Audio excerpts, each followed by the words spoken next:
सी level से लगभग 6000 feet की ऊंचाई पे केरला के इडुक्की डिस्ट्रिक्ट में हरियाली से ढके इस बेहद सुंदर शहर का नाम है मुन्नार, जो वेस्टर्न घाट्स के सबसे पॉपुलर हिल स्टेशंस में से एक है।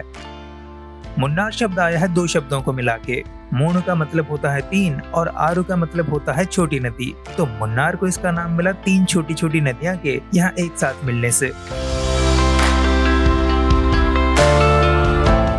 मुन्नार उन खास जगहों में से एक है जहां हर 12 साल में नीलकुरिंजी के फूल खिलते हैं। मुन्नार वो जगह है जहां एंडेंजर्ड नीलगिरी तार्स पाए जाते हैं और ये वही जगह है जहां इतने सारे मूवीज और गाने शूट किए गए हैं जिसका कोई हिसाब नहीं। तो चलिए आज के एपिसोड में इस खास जगह को एक साथ एक्सप्लोर करते हैं। मेरा नाम है तापस और आप सभी का स्वागत है फ्रीबर्ड ट्रैवल्स में।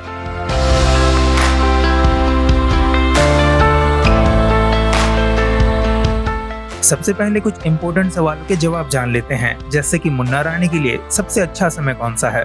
बेस्ट टाइम है सितंबर से नवंबर तक, जो कि ऑटम के मंथ्स होते हैं, और फिर विंटर के मंथ्स यानी दिसंबर से फरवरी तक। आपको अगर ग्रीनरी देखनी है सबसे बेस्ट फॉर्म में, तो मानसून आपके लिए बिल्कुल सही वक्त है, यानी जून से अगस्त तक के मंथ्स। तब होटल्स और होमस्टेज के रेट्स भी काफी कम होते हैं। मुन्नार कैसे पहुंचा जा सकता है? नजदीकी एयरपोर्ट है कोचीन इंटरनेशनल एयरपोर्ट, जो मुन्नार से 107 किलोमीटर दूर है। दो नजदीकी रेलवे स्टेशन हैं, अलुवा रेलवे स्टेशन और एर्नाकुलम जंक्शन, जो कि कोची का रेलवे स्टेशन है। एक बार आप अलुवा या कोची पहुंच जाते हैं तो बाकी की जर्नी आप प्राइवेट या केएसआरटीसी के बसेस या टैक्सी से आसानी से कर सकते हैं। रहने के ऑप्शंस और उनके रेट्स कैसे होते हैं? अब मैं तो मुन्नार से 14 किलोमीटर पहले अरुणाचल में एक प्यारे से होमस्टे नवनीतम होमस्टे में रुका हूँ, जिसके लिए मुझे 1300 रुपए देने पड़े हैं पर डे के। मुन्नार टाउन में आपको बहुत सारे बजट से लेके लग्जरियस होटल्स और होमस्टेज मिल जाते हैं, जिनके रेट्स 1000 रुपए से शुरू हो जाते हैं। सोलो और बजट ट्रैवलर्स के लिए हॉस्टल जैसे भी कई सारे ऑप्शंस हैं। काफी प्लेजेंट वेदर है। रात को ठंड भी लगी थी, ब्लैंकेट तो मैंने ओढ़ा ही था, फैन भी बंद करना पड़ा था। तो काफी ठंड है। मैक्सिमम टेम्परेचर 22 डिग्री सेल्सियस है। रात को 14-15 डिग्री रहा होगा। तो कल का दिन तो काफी अमेजिंग रहा। कल हम आए कोची से यहाँ तक और रास्ते में हमने जिप लाइनिंग की, कुछ वाटरफॉल्स देखे और यहाँ पे द रागा में कथकली और केरला का जो भी कल्चरल प्रोग्राम है उसको भी हमने एंजॉय किया। तो आज का एपिसोड उससे भी खास होने वाला है। तो ब्रेकफास्ट में आज अप्पम और कडला करी। ये जो ऐसे वाले चने होते हैं इसको कडला बोलते हैं यहाँ पे ना।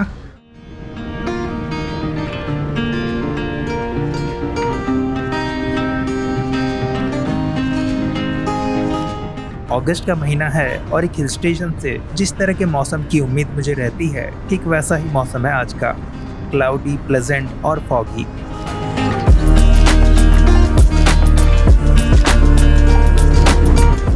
ये रहा मुन्नार का शहर, जिसके बसने में चाय का बहुत बड़ा रोल रहा है। इनफैक्ट यहाँ बसे पहले कुछ लोगों में चाय के कारोबारी और वर्कर्स ही थे। मुन्नार में टी कल्टीवेशन की हिस्ट्री शुरू हुई 19th सेंचुरी में, जब जॉन डैनियल मंडो नाम के एक ऑफिसर एक बॉर्डर डिस्प्यूट को सेटल करने मुन्नार पहुंचते हैं। मुन्नार की खूबसूरती से काफी प्रभावित होकर उन्होंने यहाँ टी प्लांटेशन शुरू करने का विचार किया, जिसके लिए उन्होंने पुंजेर राज परिवार से बात की और कानन देवन हिल्स के एरिया को साल 1879 में खरीद लिया।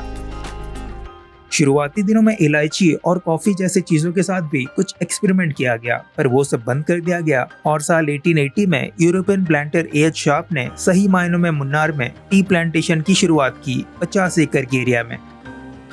उसके बाद से फिनली and mower company, Tata T और कानन देवन हिल प्लांटेशंस कंपनी मुन्नार के टी प्रोडक्शन में इन्वॉल्व रहे हैं। आज मुन्नार अपने नेचुरल ब्यूटी के साथ साथ टी प्लांटेशंस की वजह से काफी मशहूर है। तो मुन्नार आके चाय के बगान और टी म्यूजियम नहीं देखा तो क्या किया। तो आज का हमारा पहला डेस्टिनेशन है टी म्यूजियम, जो कि नल्ला थानी एरिया में है। टिकट का प्राइस है 125 रुपए और 6 से 12 साल के बच्चों के लिए 40 रुपए, स्टिल फोटोग्राफी के लिए 20 रुपए। यहाँ आपको देखने को मिलेगा टी म्यूजियम, जहाँ आपको मुन्नार में टी प्लांटेशन की शुरुआत कैसे हुई, कैसे मुन्नार से टॉप स्टेशन तक एक लाइट रेल सर्विस हुआ करती थी साल 1908 से 1924 के बीच, और पुराने टी मेकिंग प्रोसेस के बारे में काफी कुछ जानने को मिलेगा। आप चाहें तो इस बारे में एक आधे घंटे की डॉक्यूमेंट्री भी देख सकते हैं। फिर है ये टी मैन्युफैक्चरिंग यूनिट। जितना चीजों को प्रैक्टिकली देखने में समझ आता है, उतना थियरी में कहाँ आता है। तो आप स्टेप बाय स्टेप यहाँ देख सकते हैं कैसे चाय के पत्तों से चाय पत्ती बनती है।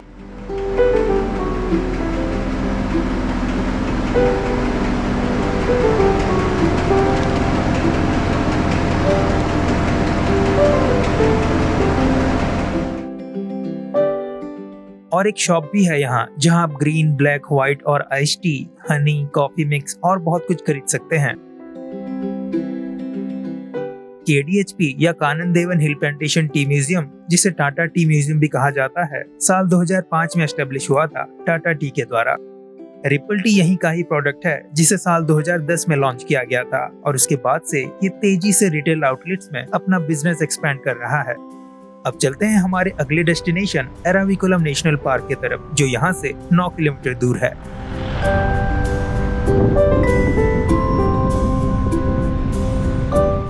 तो टिकट का प्राइस है 200 रुपीज़ एडल्ट्स का, और टिकट के प्रिंटिंग मशीन्स काफ़ी सारे लगे हुए हैं।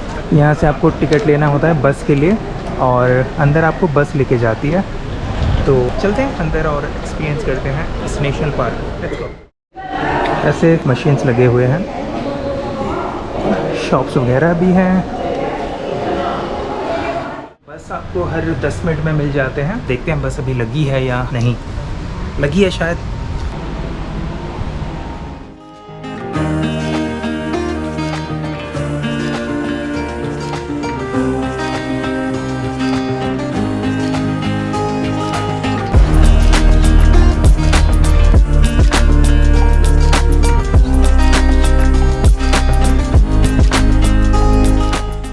करीब 4-5 किलोमीटर अंदर आने के बाद बस ने हमें यहाँ पे ड्रॉप कर दिया है, और इधर से हमें अंदर वॉक करके जाना है। करीब 1 किलोमीटर का स्ट्रेच है। इसको कहते हैं नीलगिरी तार वॉक। ये जगह खास इसलिए है क्योंकि ये एक नेशनल पार्क तो है और वाइल्ड लाइफ सेंचुरी टाइप है, और ये जाना जाता है नीलगिरी तार की वजह से। तो हमें वो एट्सोप की देखने को मिल जाए। यहाँ पे कुछ दोस्त लोग मिले हैं। So you all are from... Do subscribe, like and share. Thank you. Namaste. So you all are from Andhra Pradesh? Yeah, from Andhra. Which place? Rayalaseema. Rayalaseema. Eravikulam का मतलब होता है स्ट्रीम्स और पुल्स। ये वाला वाटरफॉल हमें दिखाता है रास्ते में, ये तो कहीं और ऊपर से आ रहा है। अनबिलीवेबल।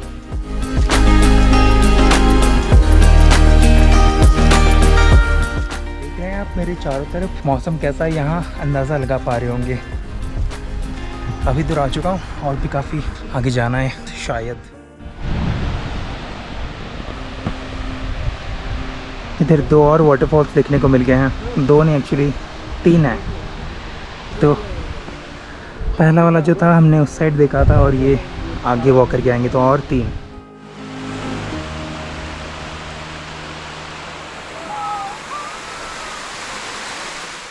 तो ये जैसा आप ग्रासलैंड्स या जंगल देख रहे हैं, इसको कहते हैं शोला फॉरेस्ट, जो कि 1500 मीटर के एल्टीट्यूड के ऊपर ही ऐसे वाले जो फॉरेस्ट होते हैं वो पाए जाते हैं। और ये बस लिमिटेड है southern part of western Ghats के, तो बस यहीं पे देखा जाता है ये शोला फॉरेस्ट, और कहीं नहीं।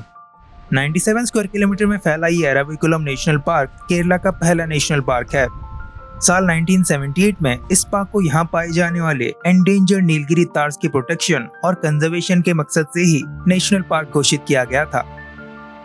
नीलगिरी तार्स की सबसे घनी आबादी इसी जगह पे ही देखी जाती है, जिनके रहने के लिए 2000 मीटर से भी ज्यादा एवरेज एल्टीट्यूड में फैले यहाँ के वास्ट ग्रासलैंड्स परफेक्ट जगह है।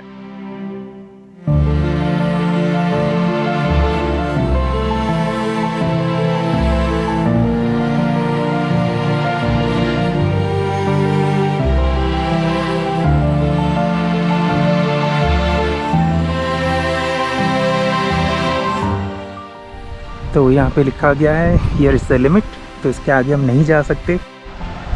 इधर एक और वाटरफॉल है जो हमें दूर से दिखाई दे रहा था, पर पास आके नहीं दिखाई दे रहा, बस आवाज़ ही आ रही है। और ये था लास्ट लिमिट, इसके आगे नहीं जा सकते, प्रोहिबिटेड एरिया है। और हमें अभी तक नीलगिरी तार नहीं देखने को मिला। भैया से मैंने बात किया तो उन्होंने बताया कि आप लकी हैं तो आपको नीचे के साइड में मिल जाएंगे। तो देखते हैं हम लकी हैं कि नहीं, जाते रहे मगर दिख जाएँ तो अच्छी बात है। तो लकीली हमें दिख गया है नीलगिरी तार, वो रहा। काश मैं इसको और ज़्यादा जूम कर पाता।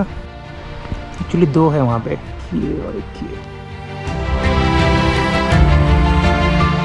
इस नेशनल पार्क का हाईएस्ट पीक है अनामुडी, जिसकी ऊंचाई है सी लेवल से 2695 मीटर्स। मेरे ख्याल से यही है अनामुडी पीक, पर मैं श्योर नहीं हूँ। आपको पता है तो कमेंट करके कंफर्म कर सकते हैं। एराविकुलम नेशनल पार्क नीलगिरी तार्स के अलावा एक और चीज के लिए बहुत खास है, वो है नीलकुरिंजी, एक ऐसा अनोखा फूल जो 12 साल में एक ही बार खिलता है। सैडली ये फूल आज विलुप्त होने के कगार पे है, कई सारे फैक्टर्स की वजह से, जिस पे हम सबको ध्यान देना चाहिए। वेस्टर्न घाट्स के बस सदर्न पार्ट में पाए जाने वाले इस फूल के लिए अनामुडी पीक और आसपास का एरिया इसीलिए खास है क्योंकि यहाँ साल भर फॉग या मिस्ट देखने को मिलता है। ठंडी हवा चलती रहती है, अल्टीट्यूड हाई है, वास्ट ग्रासलैंड्स है और सूरज की रोशनी भी मिलती ही रहती है। आखिरी बार ये फूल खिला था साल 2022 में, तो साल 2034 के ऑटम में यहाँ आने का प्लान अभी से फिक्स कर लें।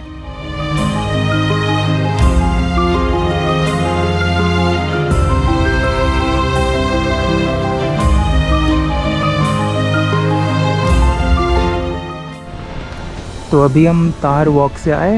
इधर एक इको शॉप भी है, कॉफ़ी शॉप है, टॉयलेट है और इंटरप्रिटेशन सेंटर भी है।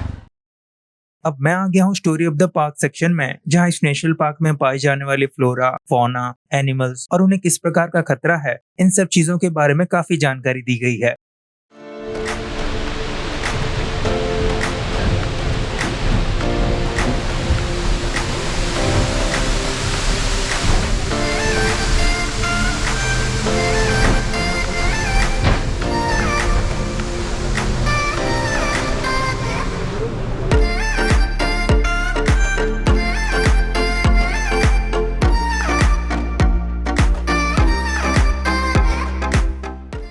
इसको क्या कहते हैं यहाँ पे? मैंगो। मैंगो तो कहते हैं। केरला में क्या कहते हैं इसको? मांगा। मांगा?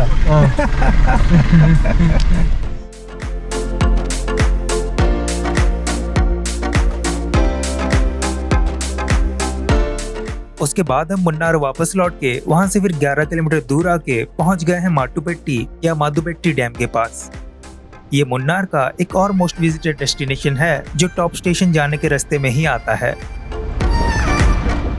ये एक कंक्रीट ग्रेविटी डैम है जो हाइड्रो इलेक्ट्रिसिटी तो प्रोड्यूस करता ही है, साथ ही साथ हमारे लिए बोटिंग करने का अवसर भी पैदा करता है और आसपास के जंगलों में रहने वाले हाथी और कई अन्य जानवर इस रिजर्वॉयर के पानी के ऊपर पूरी तरह से डिपेंडेंट हैं। मादुपेट्टी लेक में आप speed boat, paddle boat, motor boat या रोइंग बोट ट्राई कर सकते हैं या फिर बस शांति से यहाँ की खूबसूरती को निहार सकते हैं।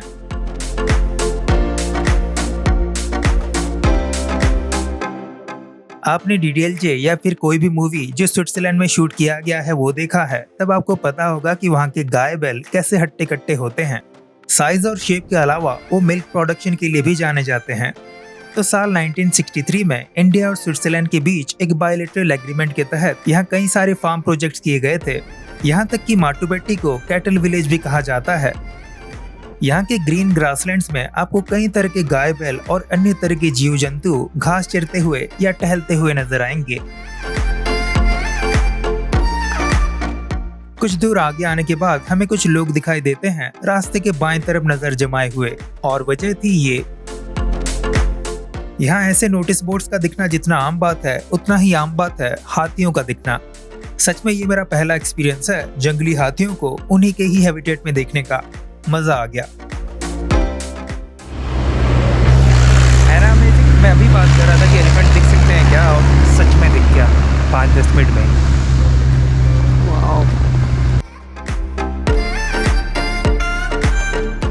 इसी रास्ते पे मुन्नार के आसपास के सबसे पॉपुलर जगहों में से एक टॉप स्टेशन जाया जाता है, जहां आज हम नहीं जा पाएंगे पर सबको जाना जरूर चाहिए। मुन्नार से इस जगह की दूरी है 35 किलोमीटर और ये जगह दरअसल है तमिलनाडु में।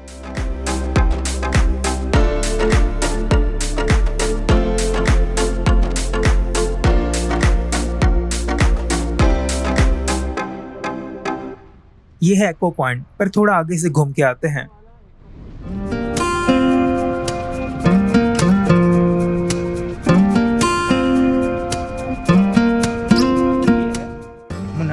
20 किलोमीटर आके पहुंच गए हैं एको पॉइंट में, लेकिन एको पॉइंट को पार करके एक और जगह पे आ गए हैं क्योंकि यहाँ पे थोड़ा कम क्राउड है और व्यू कुछ आपको यहाँ से ऐसा देखने को मिलता है।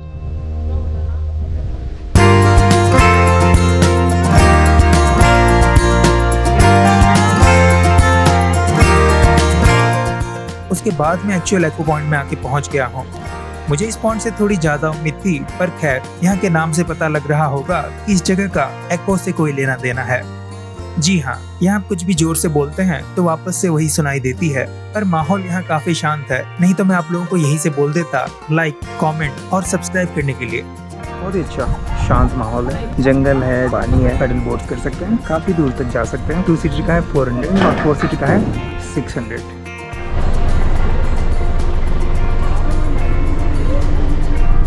तो एको पॉइंट में आपको इससे मार्केट मिलता है और नीचे बोटिंग का ऑप्शन मिलता है और ज़्यादा कुछ नहीं है। तो आप बोटिंग करनी है तो आप बिल्कुल आ सकते हैं यहाँ पे। एको पॉइंट से और 6.5 किलोमीटर टॉप स्टेशन की तरफ जाते हैं तो मिलता है कुंदला डैम और लेक, जो कि एक पॉपुलर पिकनिक स्पॉट है। तो बढ़ते हैं आगे वापस मुन्नार की तरफ। मुन्नार की तरफ वापस लौटते समय हम रुक गए हैं फोटो पॉइंट पे, जहाँ टी गार्डन्स, पहाड़ और घोड़ों के साथ बहुत ही अच्छे फोटोग्राफ्स लिए जा सकते हैं। प्रोफेशनल फोटोग्राफर्स भी यहाँ पे मिल जाते हैं। लकीली आज मौसम बहुत अच्छा मिला है। तो गाइस कुछ ऐसा है फोटो पॉइंट। यहाँ पे आपका फोटो लेना तो बनता ही है और यहाँ पे आपको काफ़ी शॉप्स से मिल जाएंगे कुछ खरीदारी करने के लिए। और नीचे का ये व्यू भी बेहद शानदार है। ऊपर बादल काफ़ी फास्ट मूव हो रहा है। तो फोटो खींच के निकलते हैं रोज़ गार्डन के लिए, जहाँ हमें बहुत वैरायटीज़ के रोज़ देखने को मिलेंगे।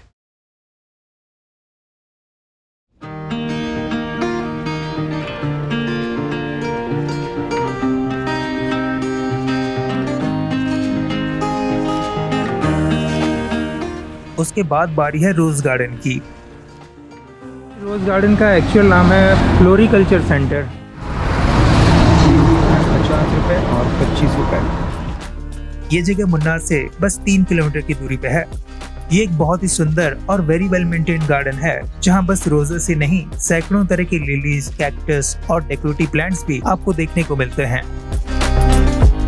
आप अगर प्लांट्स को खरीदना भी चाहें तो वो भी कर सकते हैं, जिसके लिए एक अलग सेक्शन है।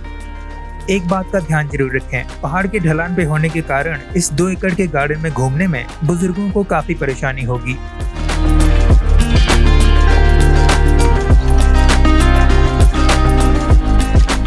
मुन्नार को अच्छे से घूमने के लिए अपने पास 2 से 3 दिन का समय जरूर रखें।